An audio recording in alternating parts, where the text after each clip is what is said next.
Olá, bom dia, boa tarde, boa noite.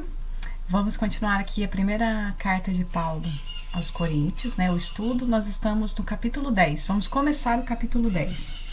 Aqui na Bíblia de Jerusalém tem um subtítulo para o capítulo que é O ponto de vista da prudência e as lições do passado de Israel.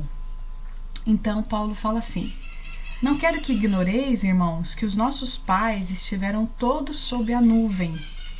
Todos atravessaram o mar, e na nuvem e no mar todos foram batizados em Moisés. Bom, a Bíblia de Jerusalém é muito interessante, muito boa, porque ela coloca essas referências, né? A gente lê isso e fala, que nuvem? O que ele está falando? E aqui tem a referência, tá lá em Êxodo, a passagem lá da fuga dos judeus no deserto, né? Guiadas por Moisés. Então teve momentos que teve uma nuvem que guiou eles durante o dia e um fogo que guiou durante a noite. Então, o que a gente está percebendo? Aqui Paulo está fazendo uma referência ao judaísmo, né? E o quanto os pais, né? Quando ele fala os nossos pais, ele está falando, olha, os nossos antepassados tiveram acesso às bênçãos divinas. Eles foram contemplados por essa nuvem que guiava. Todos comeram o mesmo alimento espiritual. E todos beberam a mesma bebida espiritual, pois bebiam de uma rocha espiritual que os acompanhava, e essa rocha era Cristo. É muito interessante assim que Paulo, quando ele se converte, ele consegue rever todos os textos sagrados do judaísmo à luz do cristianismo, à luz da figura do Cristo como a guia, né, a figura guia do nosso processo evolutivo, que o judaísmo teve aí a missão de compreender e de compartilhar, né? E que às vezes ficou perdido nos rituais. Apesar disso, a maioria deles não agradou a Deus, pois caíram mortos no deserto. Aqui de novo uma metáfora, porque ele está fazendo uma referência àquele momento da fuga do deserto, né? Do Egito, fuga do Egito pelo deserto. Eles foram amparados espiritualmente, apesar de todas as dificuldades, apesar de ter sido um povo que foi escravizado, né? E esse é o momento da libertação da escravidão. Mas ainda assim, as pessoas caíram, né? Nós caímos, podemos falar no nós, porque fraquejamos na fé, né?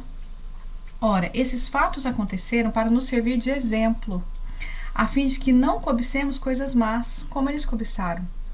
Então, ele está retomando essa tradição, né? Esses fatos que aconteceram na tradição judaica para lembrar, olha, eles caíram, que sirva de exemplo para que a gente não precise cair, porque a gente não precisa cometer os mesmos erros. Não vos torneis idólatras, aí que começa o primeiro erro. Qual o primeiro erro? A idolatria. Alguns dentre eles, segundo está escrito, não vos tornei idólatras como alguns entre eles, como está escrito, o povo sentou-se para comer e beber, depois levantaram-se para se divertir. A idolatria aqui é uma idolatria do corpo. Então, primeiro eles comeram e beberam, porque isso é necessário, né, para que o corpo sobreviva. Mas aí depois eles deram uma exagerada na comilança, na bebida, nos prazeres do corpo de modo geral. Nem nos entreguemos à fornicação, como alguns deles se entregaram, de modo a perecerem num só dia 23 mil. A fornicação aqui, né, são essas relações sexuais irresponsáveis e tal, sem compromisso.